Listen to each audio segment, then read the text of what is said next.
సవతి తల్లి కన్న తండ్రి చేతిలో చిత్రహింసలకు గురైన ప్రత్యూష జీవితంలో పవిత్ర రంజాన్ పండుగ రోజు కొత్త కాంతులు నింపేందుకు సీఎం కేసీఆర్ నిర్ణయం తీసుకున్నారు. అందరూ ఉన్న అనాథలా మారిన ప్రత్యూష వేదనను చూసి కేసీఆర్ చెలించిపోయారు. దీంతో ప్రత్యూష బాధితులను పూర్తిగా తీసుకోవాలని నిర్ణయించారు.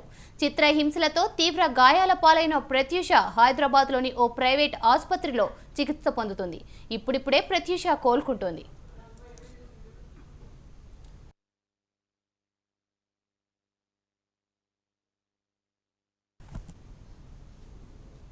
ప్రత్యూషను ఇవాళ సీఎం కేసీఆర్ దంపతులు ఆసుపత్రిలో పరామర్శించనున్నారు. మరి కాసేపట్లో వారు అక్కడికి చేరుకోనున్నారు. ప్రత్యూషను తమతో పాటు ఇంటికి తీసుకెళ్లి వారం పాటు తమ వద్దే ఉంచుకోవాలని కేసీఆర్ నిర్ణయించినట్లు తెలుస్తుంది. ప్రత్యూషకు వసతి, చదువు బాధ్యతలను ఇకపై తెలంగాణ ప్రభుత్వమే పూర్తిగా తీసుకోనున్నట్లు తెలుస్తుంది. ప్రత్యూష బాగోగులను తానే స్వయంగా పర్యవేక్షించాలని సీఎం కేసీఆర్ భావిస్తున్నారు.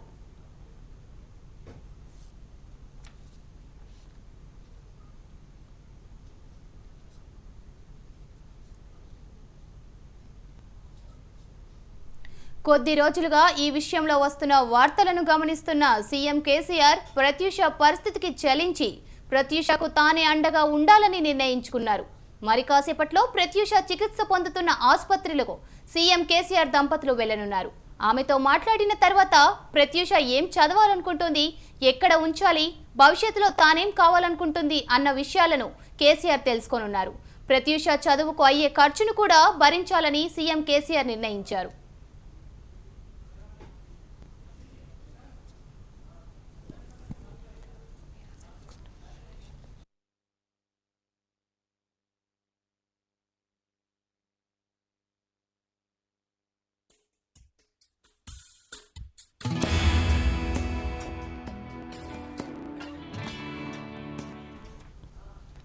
సవతి తల్లి కన్న తండ్రి నిరాధారణకు గురైన ప్రత్యూష భవిష్యత్ ప్రశ్నార్థకమై ఉన్న తరుణంలో ఆమె బాధ్యత ఎవరు చూడాలన్న విషయంలో హైకోర్టు సైతం దృష్టి సారించింది.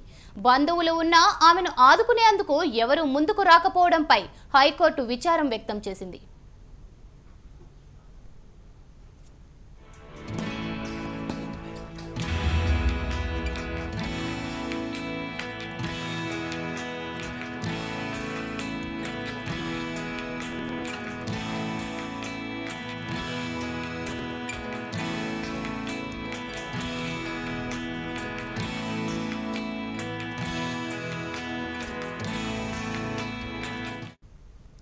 సవతి తల్లి కన్న తండ్రి చేతిలో చిత్రహింసలకు గురైన ప్రత్యూష జీవితంలో పవిత్ర రంజాన్ పండుగ రోజు కొత్త కాంతులు నింపేందుకు సీఎం కేసీఆర్ నిర్ణయం తీసుకున్నారు.